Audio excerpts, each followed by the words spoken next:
So over the past few days, Halle Bailey has been the talk of the town, and unfortunately, it is not due her talent as an actress or a singer.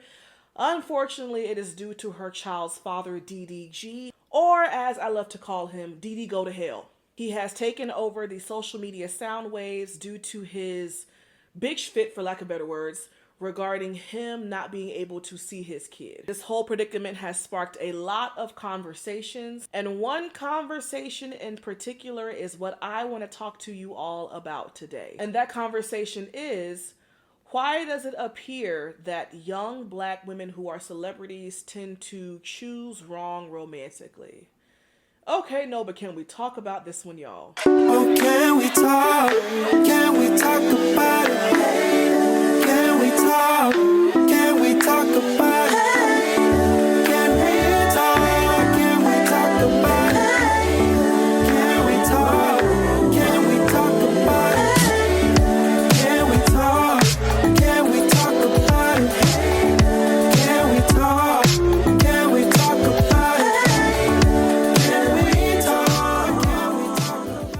Hey y'all, it's your girl Cindy Noir, and welcome back to another episode of my show, The Cindy Noir Show, as I am your host, Cindy Noir. There's no waves happening today, no jewelry, because for one, I'm recovering from a sinus infection. Yes, not even a month after recovering from walking pneumonia, your girl now has a sinus infection. I love that for me. So I have cotton balls in my ears, and beyond that, this conversation today is a little too serious for me to really care about the appearance of it all. Baby, I'm here to talk. I'm here to yap. Okay, I'm here to get down to business. So y'all have to be okay with this do-rag, because not only am I here to yap, but I need to have a haircut. So now I know I was supposed to be talking about, I believe, the substance today. However, I feel as though this topic has way more substance for me to cover. And I've talked about enough white women for a little while. It's time for me to talk about us, right? And this topic of Halle Bailey and her child's father is one that I think deserves some delving into and some depth that goes against the shallowness that I've seen over the last few days. So I'm not going to waste any time. I've gotten all the pleasantries out the way. So without further ado, let's get into today's topic, shall we? And before I get started, I want to make it clear, this is not going to be a video or an episode of me bashing Halle Bailey. And as a matter of fact, I won't be talking much about Halle Bailey at all this episode, because I don't think this is solely a young black celebrity women issue. I think this is a black woman issue in general. I think across the board, no matter our skin tone, no matter our socioeconomic status, no matter how many degrees we have, black women are not choosing in our best interest romantically. And this pattern is historical. We are not the first generation to experience the amount of us who are choosing poorly in partners. This issue predates us to our mothers, our grandmothers, our great-grandmothers, and so on and so forth,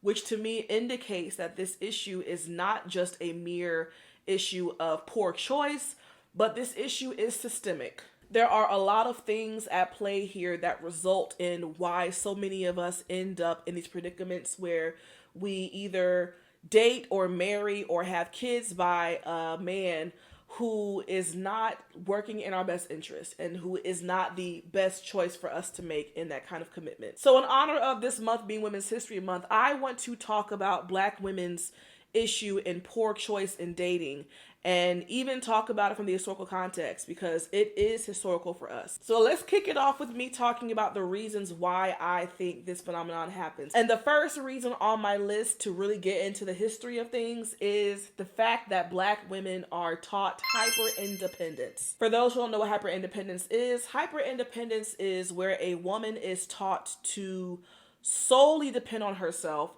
never depend on anybody else because people aren't dependable, and to not even allow yourself to be vulnerable in the sense of asking for help, that you should be the one to figure out all of your problems by yourself, because at any point, people can throw their help back in your face, they can disappoint you and not help you at all, or make you even regret asking for the help to begin with. Hyperindependence is also a trauma response. And given our history as black women, hyperindependence unfortunately makes sense. Hyperindependence was introduced to us as a way of survival back during slavery time. And slavery time is also when our romantic love was forcibly combined with trauma. Black women were not afforded the luxury of lighthearted, carefree romantic love.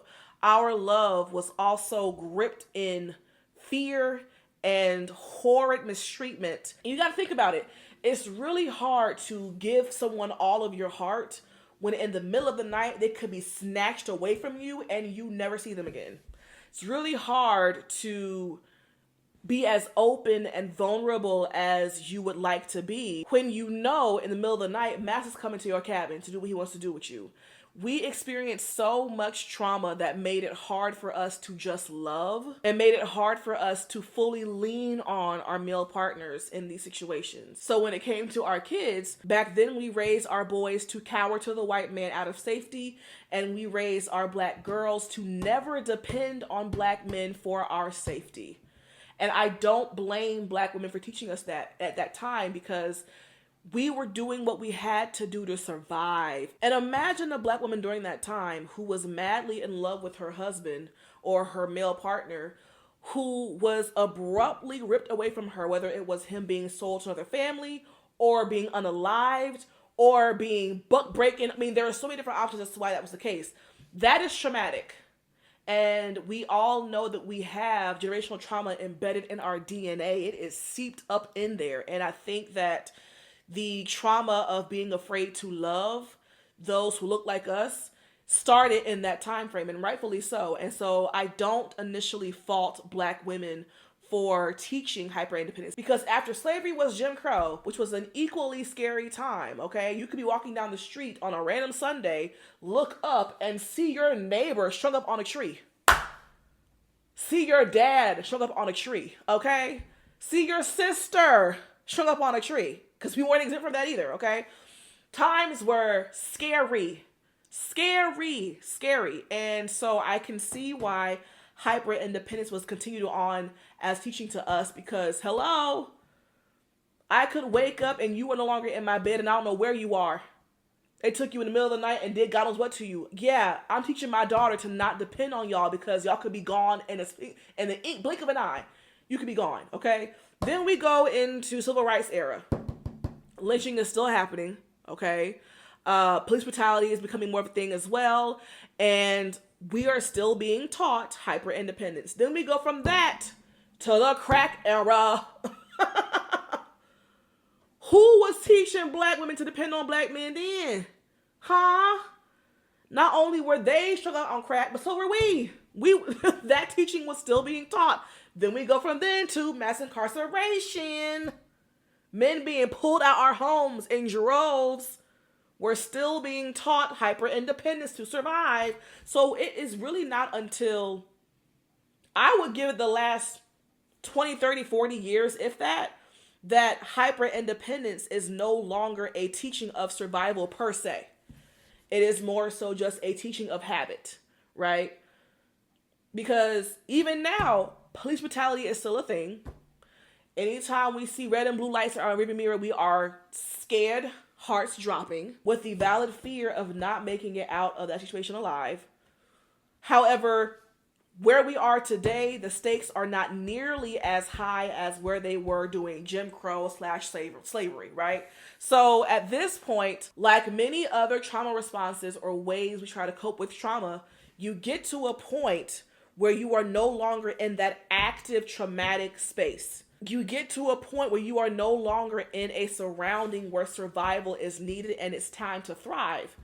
And I think that given our history, this is the closest we've gotten in present day to thriving that we've had in 400 plus years. And when it comes to the coping mechanisms we develop in those traumatic experiences, when you are no longer in that trauma space, those coping mechanisms are no longer helpful. And as a matter of fact, they're hindering you more than anything. And I think that is what is happening to black women now.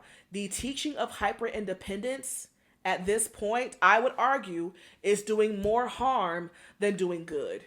And I think that the teaching of hyper-independence is playing a huge role into why so many of us don't know how to date and never even fully develop the skill of dating. Think about it. For a lot of black women, if you grew up in a religious household or if you grew up in the African diaspora household, baby, you were told, ain't no dating for you till you're 18, 16, 18. No dating, no boys.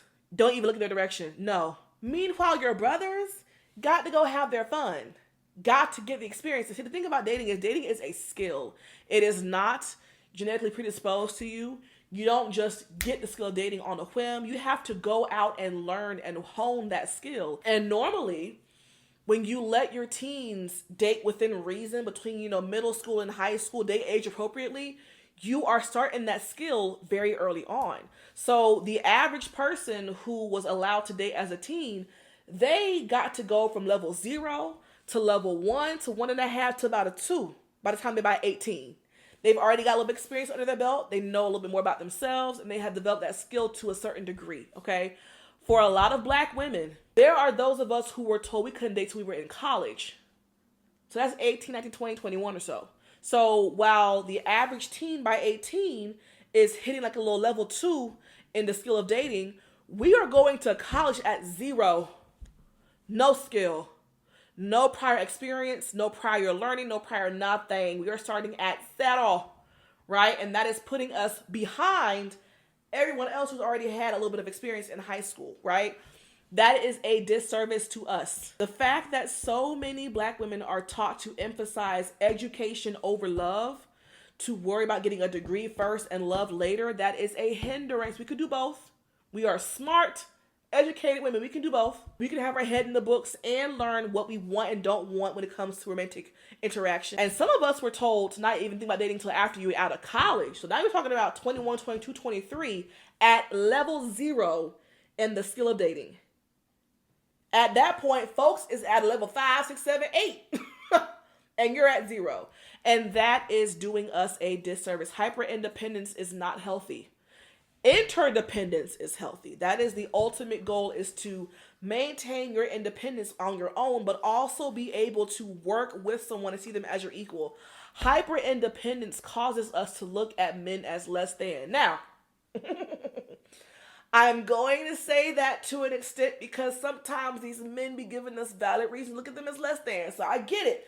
However, when we are taught from a very young age that men are not dependable, they're not trustworthy, they are not worthy of your time and attention in any capacity, it is real easy to develop not even a superiority complex, but to essentially look at men as invaluable, as disposable. And there are some other reasons why that's the case too, but I'm getting that a little bit later. But hyperindependence is the first reason why I think so many of us choose poorly, because we are so focused on being independent and doing everything for ourselves that we are not taking time out to learn how to let others do for us and who to allow to do for us. We are only focused on self, and I don't think that that is healthy over time. And don't get me wrong, as someone who is choosing myself and opting out of dating altogether, there is beauty in that. However, I can also see the danger in that, in how choosing yourself can lead to isolation, which can lead to a lack of desire to even try at building any kind of romantic connection with somebody, which then ultimately continues the cycle of you not developing that skill, which then makes you not want to try. So while I understand the reason why Black women are taught hyperindependence, I think that in today's day and age, if we fully want a shot at being open to receiving and giving love healthily, we have to recognize that hyperindependence is not the answer. The next reason why I think that Black women choose poorly is because, honey, we don't have enough good options to choose from. And this is what bothers me about how we can chastise women for choosing poorly, because choosing poorly to me insinuates that women have an equal amount of good choices to choose from and an equal amount of bad choices to choose from, and we're just deciding to just go for the bad, for the hell of it, for the whim of it all. As if there are equal parts of both, and there are not. Period, point blank. They're not. They're not. And I'm not even talking about finances. I'm not talking about careers and degrees. I'm talking about character and morality at this point. Just based off men's character, based off how men see and treat women, there aren't many options to choose from that are good quality options. Period, point blank. Yes, there are good men out there, but are there enough good men out there to balance the amount of good women out here who have good character and morals? Okay, I fully believe that being self-sufficient as an adult doesn't automatically make you a good person. Gender aside, okay? I don't care how many degrees you have. I don't care what kind of car you drive. If your character ain't up to par, and if your morals and values aren't up to par, then I wouldn't deem you a good partner. And even with that being said, I still think that there are more good women out here than there are good men, especially good men for Black women. Because what we need in a partner is a little special, a little different to accommodate our experience as Black women. And what I mean by that is any man who is going to date a Black woman needs to have his ego and pride in check to be able to support her in her greatness, to be able to support her in her success, and to be able to support her in her success even when her success outshines his. And that be the problem for a lot of men across the board, race aside, okay? A lot of men want to be the bad bitch in the couple. They want to be the one with the most success. They want to be the reason why the family has to pack up and move across country. They want to be the one when they walk into a room, everyone's asking about him and his success and his journey. And she's just the arm candy and the side, just there for his glory and fame and all that stuff. Men don't like being the arm candy. They say they do, but in practice, I think it eats away at their masculinity and their male ego.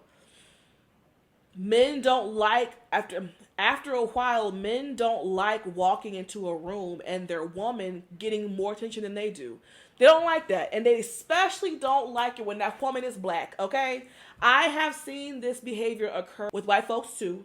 So it's not only us who experience it. However, I would argue that it's a little bit more intense when it is us. Because as Black women, we possess two setbacks in our social climate as far as being Black and a woman.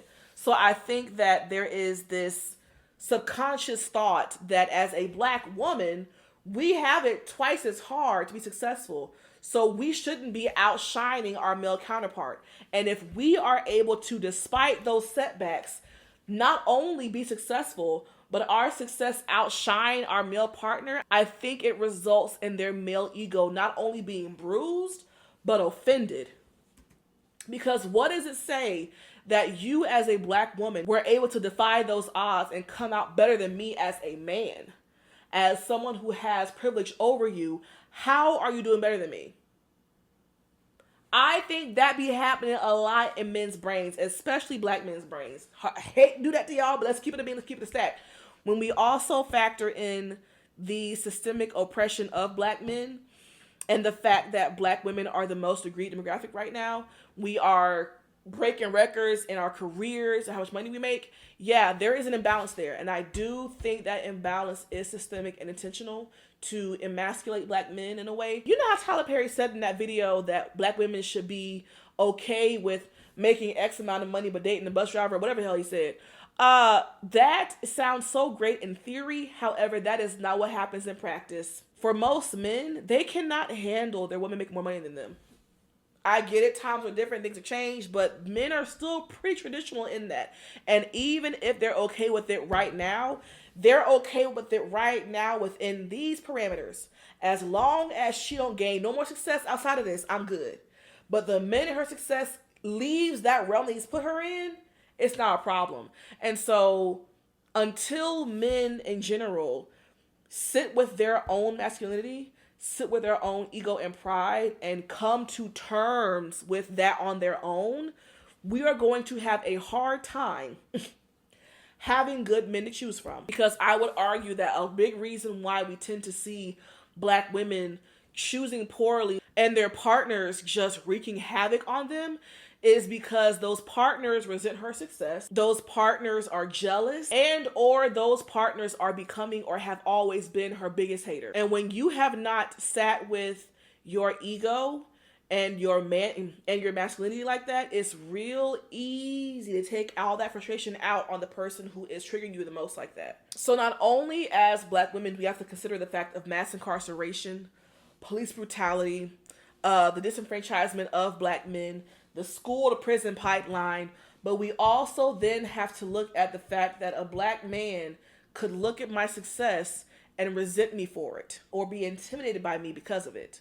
And so it makes the pickings real slim. And to piggyback off of that reason, another reason why I think that we tend to choose poorly is due to the residual impact of Black women being the least desired. Do you really think that a demographic of women who are told are the least attractive, the least desired, even by their own men, are going to enter the dating streets with a sound mind and body?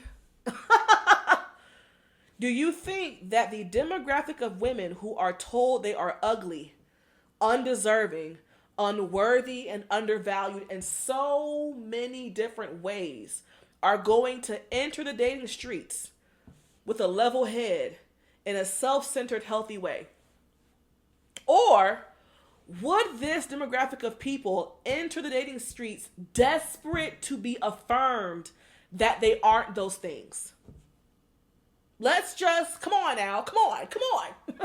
They are literally conducting studies that say that on dating apps, Black women are the least chosen. Hello? We are at a disadvantage out here, down to complicit and implicit biases, down to how our people's brains function. They are functioning at a subconscious level to count us out. Do you really think that witnessing that as a Black woman is going to result in us naturally navigating the dating streets in an empowered, self-centered way? Or is it going to cause us to be desperate to find somebody to prove to us that we aren't that damn bad? I think the latter be happening, and it's okay. I think it is unfair to receive this messaging and that messaging be so ingrained in our society and then expect Black women to be unfazed by it. What? Huh? Having to work twice as hard to get half as much. Being the most qualified in the room and making the least amount of money. Hello? Those things have an impact. It fucks us up here a little bit. It does. A lot of it. It does. It does. And it makes sense. There are long-term consequences to years and years of social programming that tells us that Black women are the least desired. And on top of that, when you incorporate colorism and fat phobia, the reason why a lot of Black women don't know how to date is because we never had the options or the chance to date. If we're already the least desired demographic, it then becomes a game of, well, if Black women are the least desired, then who of us is the most desired out of all of us being least desired? And that is where colorism, texturism, featureism, and fat phobia play a significant role. For a lot of girls, and in high school and even in college, the reason why they didn't date is because their skin tone or their size left them with very few options. Because the same way that society is feeding the messaging that Black women are the least desired, society is also feeding the messaging to Black men and men in general that whiteness and anything close to it is better. So during that middle school, high school time frame, these Black boys are real heavy on that skinny, light skin, and racially ambiguous train. It's not until they kind of get older and figure themselves out that we kind of get to see more options arise. But that middle high school window, when the social programming is at an all-time high, most of the boys are going for a subset of Black women, and it's not the majority of us. The lack of dating isn't just because our parents said no, but it's because we're not getting picked because we're too dark. We're not getting picked because our hair is 4C. We're not getting picked because we're plus size. We're not getting picked because our nose is too big. That is also happening too, robbing us of the experience of learning and honing that dating skill. Not to mention, I think that us being the least desired demographic leaves us very vulnerable to being manipulated by men who know that, aka Black men. Black men know that we're the least desired demographic. And for a good bit of them, they use that to their advantage. If Black men know that at large Black women are not seen, not heard, not valued properly, not appreciated in the workforce, not taken seriously, all those things, all it would really take for a lot of us to feel special is to be noticed.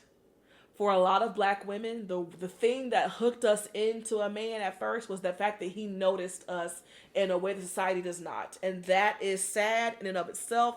But I think that a good bit of black men use that to their advantage. If they know that you are overworked and underpaid, if they know that you are undervalued but overworked, then all they have to do is notice you, compliment your work ethic, compliment your skills, compliment you as a person. And for a lot of us, we are hook, line, and sinker because we're so deprived of receiving that kind of recognition in life in general. When you go the majority of your life not being noticed romantically or not being seen and valued in the way that you need, when someone comes along and gives that to you, you latch on. Makes sense to me. And you don't want to let go because there's no telling when you're going to get that same recognition again. And I think black men be knowing that and using that to their advantage. I think a lot of us end up choosing poorly because we latch on to the guy who notices us and ignore all their red flags, or we're being love bombed, or we're downright being set up and manipulated into an abusive situation that's going to happen down the line. It's hard to choose properly when you are so deprived of social affirmation. And this idea that we're supposed to only be okay with our approval, sure, but we need for our approval and how we see ourselves to mirror how the world sees us. And if I think I'm the shit, but the world treats me like shit, it's really hard to maintain that self-belief. You need a balance of both. So for a lot of us, we go through our lives thinking we're the shit and being treated like shit by society. And then here along comes somebody treating us like we think we're the shit and matching us. Latching on is going to happen. We're going to ignore the red flags. We're going to ignore the bullshit because he sees me. And I'm not usually seen like this. I get that. And I think that plays a role in why we see black women choose poorly. The next reason, and I'm going to hold your hand when I say this, another reason why I think black women choose poorly is due to unresolved daddy issues.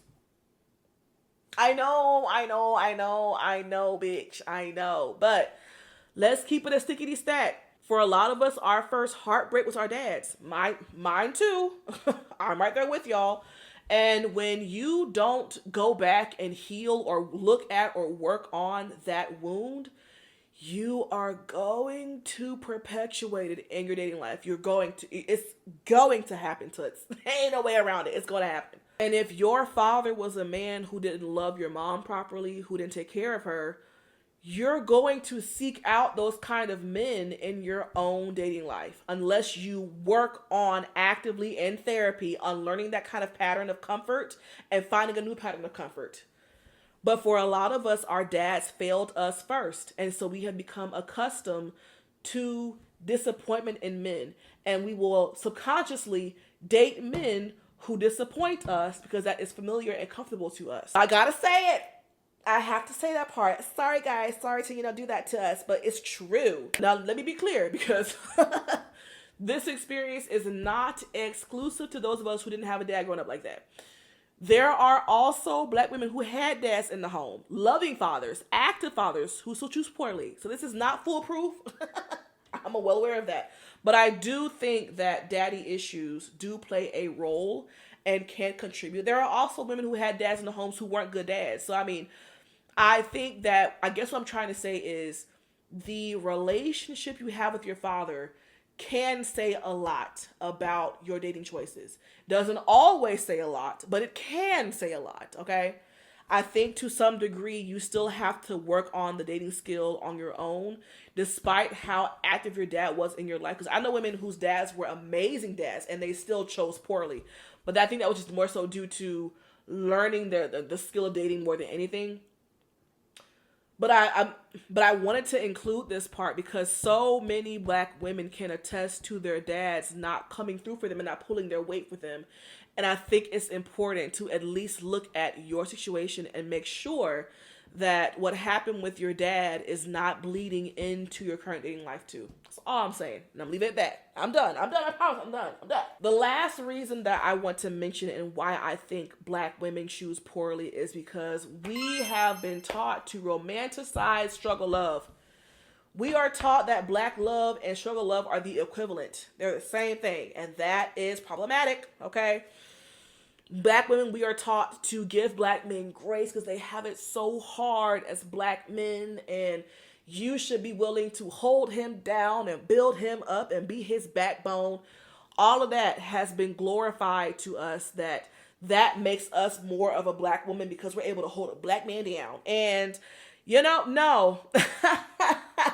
No matter if I hold him down or let me go, my skin's still black. So, no. Good try, but no. We are taught that in order for us to receive the love we deserve, we must sacrifice a whole lot of ourselves, our peace of mind, our stability to get that. We are not taught that we are deserving of love because we are.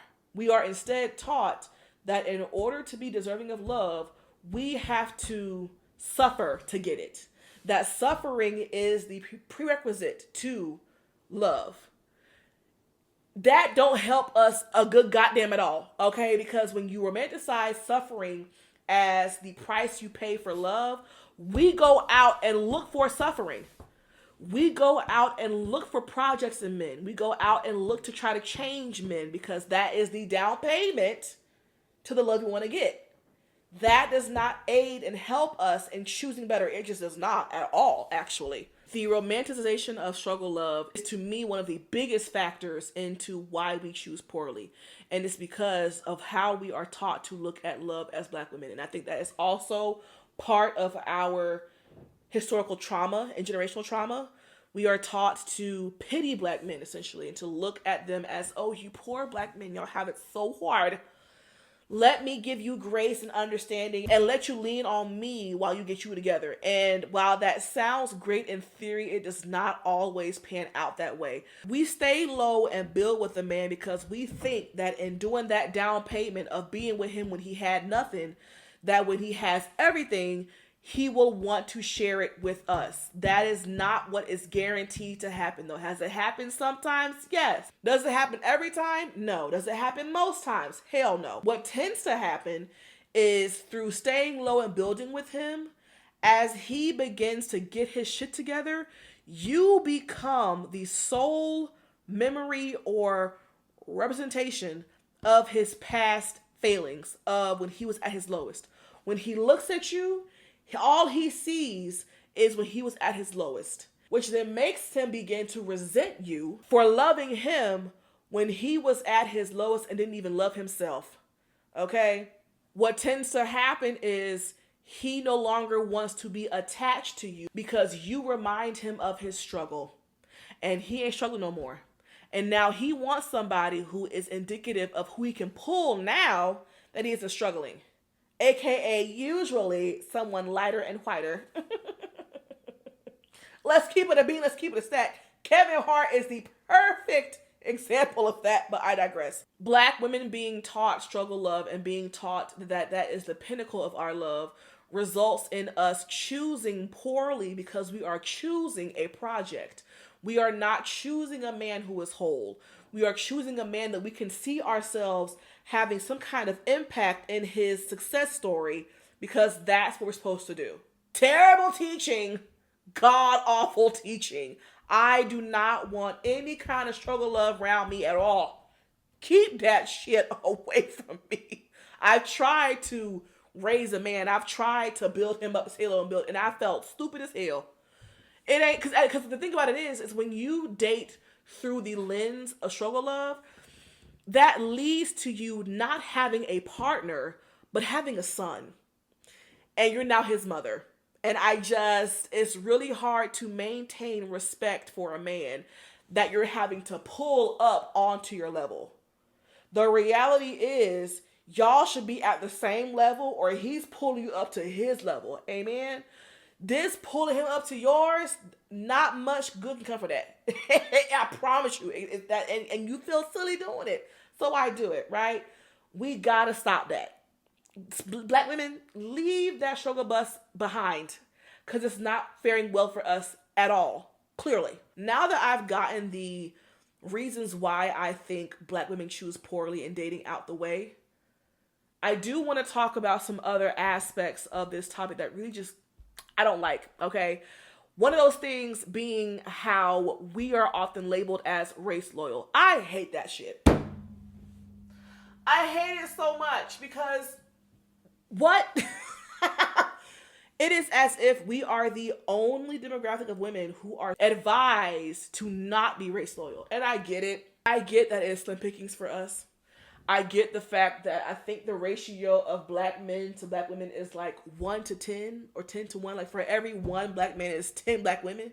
So if that black man, if he chooses a black woman, what are the other 9 to do? I get it. But the fact that black women have, not a choice, have to consider dating outside of our race to have a fair shot at love, that just don't sit well in my spirit because we don't see any other demographic of women receiving the same kind of advice. For other races of women, dating outside their race is a choice. It's because you just felt like it. It is an elective. It isn't a core class. For us, it is being positioned to us as a core prerequisite of a class. Like we have no choice if we want a shot at love. And I just, that don't sit well with me. As a black woman who wants black ass babies, this idea that we have to forsake those desires to find love, and don't get me wrong, there are plenty of black women who are finding love outside of home and loving it. And I love that for them. I do. I just can't wrap my mind around me doing it. Personally, I do not want to marry interracially. I do not want the task of blending cultures like that. I don't want to share a culture with someone who don't look like me. I don't like that. I don't like how in so many interracial couples, the fact that y'all interracial is like the root and like the cornerstone of y'all's partnership. I don't like the idea of my non-black partner being excited at learning how to use seasonings because of me. I don't like the idea of my non-black partner getting geeked over me teaching them how to have some rhythm. That kind of shit just, it dances too close along the tokenism line. And I can't get jiggy with that. Not to mention, personally, if having kids is already a selfish act, then I want them kids to look as much like me as they possibly can. I personally do not want biracial kids, okay? I really value my black ass skin. And I want to have kids who I can look at and they are undeniably black. I just want that. And if I can't have that, then I don't want kids.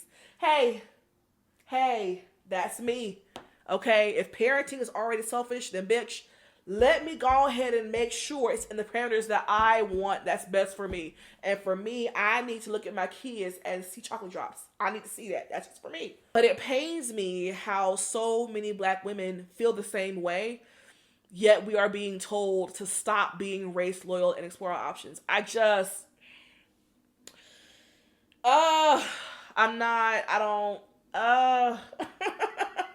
not there yet. And when you listen to some black women who date interracially or marry interracially, they'll say, I didn't think I'd be here. I was trying to be with a black man. I was black man down. It just happened. And I love that for them. I don't want to be in that number. And so many of us don't. But it also results in us being on the sidelines more. Not having as many options. Not having as full of a dating life. It's a catch-22. And so I get why we're told that. But it also makes me sad why we're told that, you know? The other thing that I want to address in this topic of black women choosing poorly is the lack of sisterhood amongst each other in the process of us choosing poorly. Now, let me preface this by saying,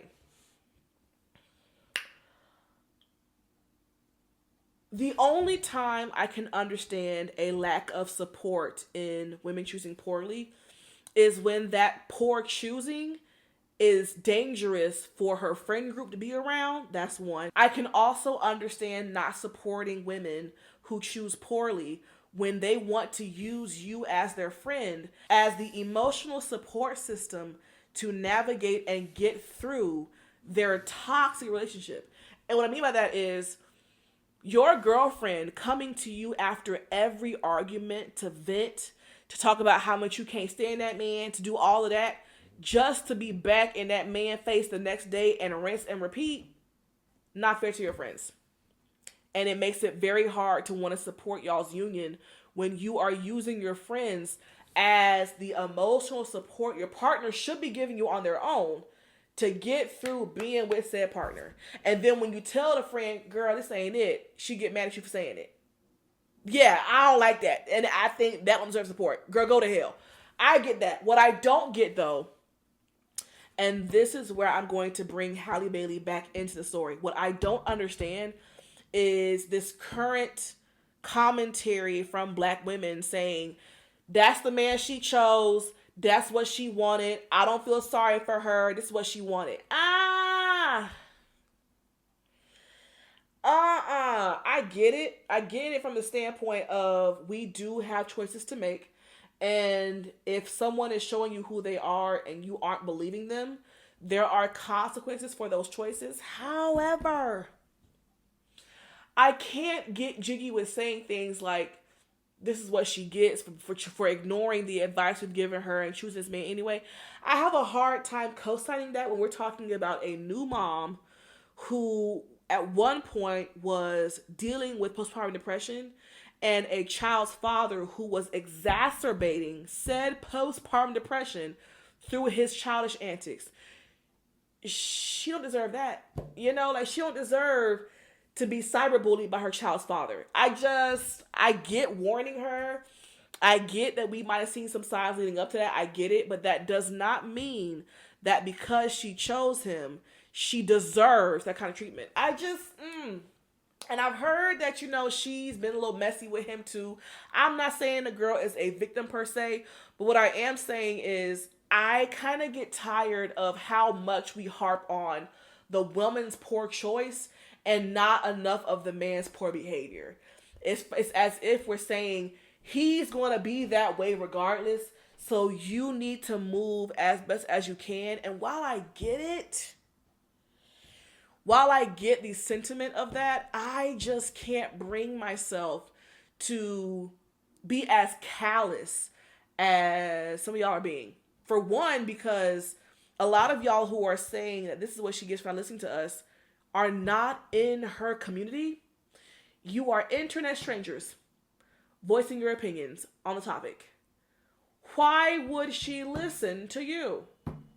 You don't know her and she don't know you. And a few of y'all are coming across as if you are taking her, not taking heed to your advice personally, as if y'all know each other. And that is odd. When Little Mermaid first came out and Halle was doing her press tour and DDG was throwing a big fit, making a diss track, all of that, I was saying to myself, this ain't it, girl. This man is weird. This is crazy.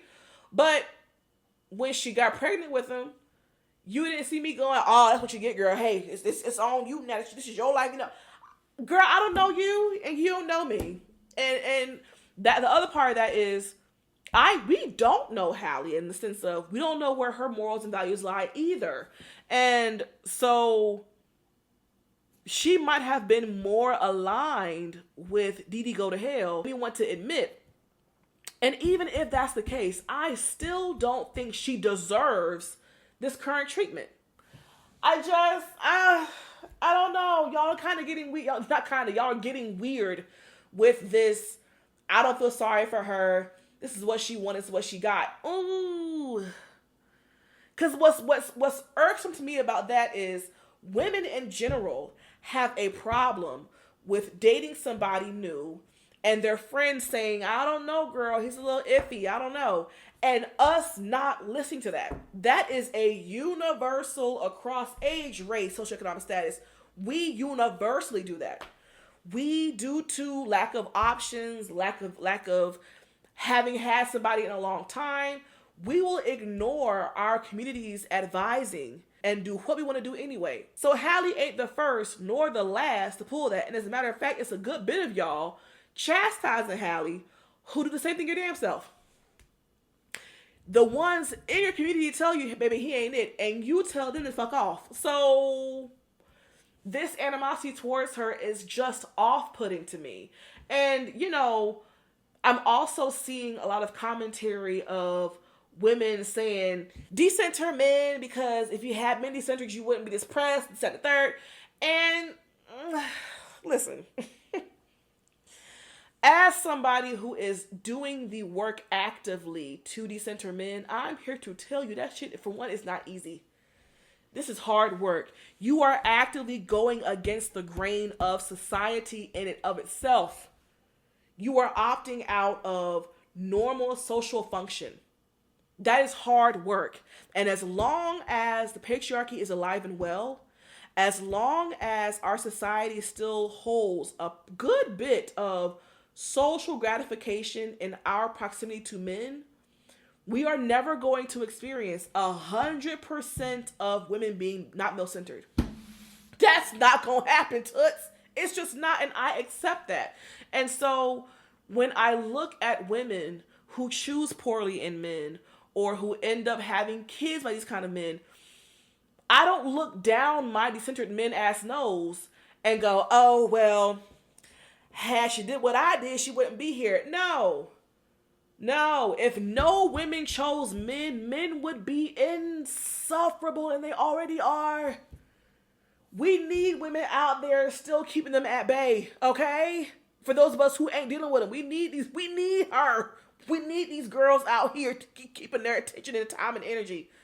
Because if we all opted out, all hell would break loose. So, I don't know. I mean, from my personal experience of understanding how hard it is to go against social gratification and male attention and validation, I empathize with the girls who are still there. And I look at decentering men as an option on the table of a buffet. You can choose what you want to eat, okay? If you want to still be up men's ass, that plate over here. Decentering men's over here whenever you're ready. This idea of trying to shame or bully women into decentering men, that ain't going to get you what you're looking for. I'm letting you know that right now. That is a personal choice and commitment. It cannot be swayed or ridiculed into. It has to be pursued on your own. And it's a lot of y'all who just want the best for Halle. Cap. That is, look at the cap in the hat at that. That is cap. How can you want the best for her, but then simultaneously say, this is what she get? I don't feel sorry for her at all. A lot of y'all aren't girls. Your support in someone's choice in their life should not be contingent on whether or not they take heed to your advice, especially if you are a stranger giving said advice. A lot of y'all's support stopped the minute you saw her pregnant. And in all actuality, that's when support should have revved up.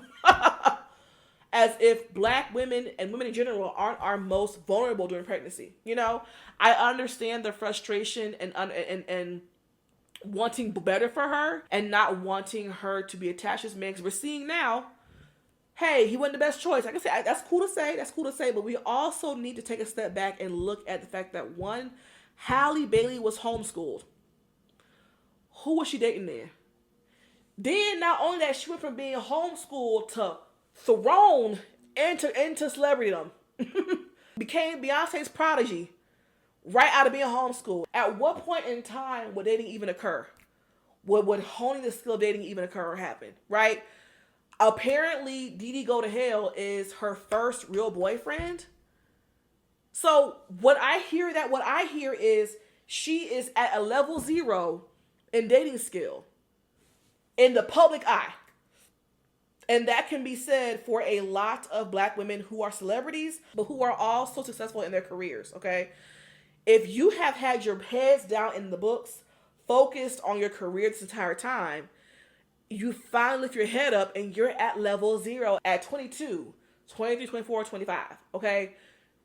That's a hindrance. You're set back. You're behind. So I have empathy for Halle. I have empathy for a lot of the Black women who are in the limelight. And I have empathy for us in general because The odds are truly stacked up against us. We don't have a fair playing field, and quite frankly, no woman really does, but especially for Black women. So this moral high ground that I'm seeing a lot of women have towards Halle Bailey, it's just odd. How are you a girl's girl, so proclaimed, looking down on women who move in ways you don't move in anymore? I've chosen poorly, okay? The only difference between me and Halle is that I didn't have a baby. And that can be said for a lot of us. A lot of us have at least one point in our dating experience entertained the wrong motherfucker. And the only reason why you were able to talk shit and run your mouth is because a baby was not the product of that. Or even if it was, you went to the clinic and got levitus deletus. That's the only reason why you're able to talk right now. And if that's the case, how fair is your shame and judgment of her? Okay? Just because I have decentered men today doesn't mean that there was one point in time, especially at Halle's age, that I was very male-centered back then. I wanted to be some man's wife and the mother to his kids, and that was my purpose on earth, and that was my purpose on earth only. I was at that point in my early 20s, and it took dating and dating skills being honed to get to where I am today at 28, almost 29. So a lot of y'all Black women who are in your 30s, late 20s, 40s, looking down on Halle, who is 22. Have we forgotten who we were at 22? Do y'all have amnesia? What is going on? So I don't know. It's just this overall lack of support amongst each other is really off-putting to me. And in a situation where the men are the real problem, the lack of good choice in men is the real problem, why are we each other's bully? You know, like, why are we the ones being so callous to each other? If we know how abusive and controlling men can be, if we know that they can manipulate, then why are we so mean and hard on each other in the process? The other reason why I have a hard time being hard on women who are still male-centered is because I understand how society works. Society is functioning in a way to promote women being male-centered. Society does not want us in mass decentering men and valuing ourselves. They want us desperate for male attention, validation, and proximity. Our patriarchal society is functioning to crank out desperate women and mediocre men. Our society says, listen, if the women find out that men ain't shit and they begin to move in a way that is serving themselves, we ain't gonna get the best bang for our least amount of our buck. So what can we do as society to see to it that men get to be as little as they have to be, as broken as a person, as not whole of a person, and still get the most out of a woman that they're with? We must shift women's focus away from themselves and on to whether or not they're enough for the man they're with. We must get women to focus on trying to make him change than focusing on the reality that we can't make a man change and moving the fuck on. And that is where we get the Disney princess phenomenon. That is where we get the pick-me phenomenon. Our society wants women to be pick-me's. That is the sole reason and how marriage is still continuing on. That is the sole reason and how children are still reproduced. Okay? If women at large woke the fuck up at the same goddamn time and stopped choosing these men altogether, population growth would cease to exist. It wouldn't happen. And so whenever I see a woman functioning within this society in the exact way society wants for it to, it's really hard for me to look down on that or to chastise it. Yes, we all have a choice to choose differently, but not every woman has the inner strength and confidence to go against the grain like that. And it's just, I have a hard time berating them for not yet being ready to wake up. I just think that society is way too oppressive towards women for us to be each other's enemy too. And I think that in this era of time we're in, where there are more of us decentering men, we should be supporting the girls who have done it yet. Within reason. Within reason. Not the girls who will have us in unsafe, dangerous positions. No. But the girlies who are still trying to figure themselves out, the younger, or the youngins, especially the youngins, I have empathy. And I think there's a better way to convey the topic of your choice and who you date than I told you so's and tough love. I just, yes, we need to teach younger women that they are worthy of healthy love. They are worthy of being valued as the whole person. They are worthy of choosing themselves until someone comes along who was worth choosing. We need to teach them that, yes. But what I want to know is our method of teaching a sound method? Because I can recall in my early 20s and late teens not wanting to hear the older women and the aunties out, not because they were wrong, but because I was getting called out my name in the process. I was getting called all kind of dumb bitch, stupid hoe. Huh? Ma'am, you're 36. Go to bed, you gotta work in the morning. I'm still in college. Like, we are in two totally different stages of life right now. And you are jumping down my throat all in the spirit of, I went through it and I don't want you to go through it too. Is this, huh? I don't feel the love, Stink. I don't feel the support right now. I feel like I'm being attacked. And I think that until older women figure out a better, more big sister way of conveying these messages, we're going to continue to have an issue with younger women not wanting to hear us out and there being a rift and lack of support in the process. So yeah, in conclusion, Black women choosing poorly in dating is systemic. It is generational. And until we combat white supremacy, racism, patriarchy, misogyny, misogynoir, we are going to continue to see Black women choose poorly. And I think that instead of us harping on and berating and shaming our fellow Black women, we should be supporting us and loving us through the revelation that we deserve better. I think that love and support is the answer, not shaming, chastising. But that's just me. So I want to know what you think on this topic. What are your thoughts? Please feel free to comment and share it in the comments below. But that's all I got for this episode. Y'all be sure to stay tuned for next week's episode, where I'll be talking about abstinence and celibacy in the modern world. You're not going to want to miss that one. But until then, y'all be blessed and bless up. Bye.